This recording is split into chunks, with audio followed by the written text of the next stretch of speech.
ന്യൂയോർക്കിൽ ജൂത കേന്ദ്രത്തിൽ ഭീകരാക്രമണം നടത്താൻ പദ്ധതിയിട്ടതിന് പാകിസ്ഥാൻ പൗരനെ കാനഡയിൽ അറസ്റ്റ് ചെയ്തു.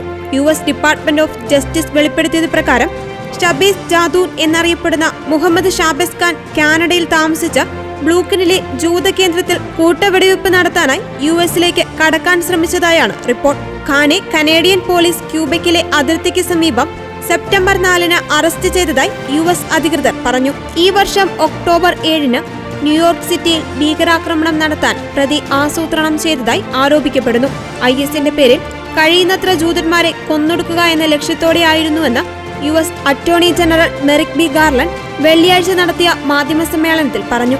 വിദേശ തീവ്രവാദ സംഘടനയ്ക്ക് പിന്തുണയും സഹായവും നൽകാൻ ശ്രമിച്ചുവെന്ന കുറ്റമാണ് ഖാനെതിരെ ചുമത്തിയിരിക്കുന്നത്. കുറ്റം തെളിഞ്ഞാൽ 20 വർഷം വരെ തടവ് അനുഭവിക്കേണ്ടി വരും.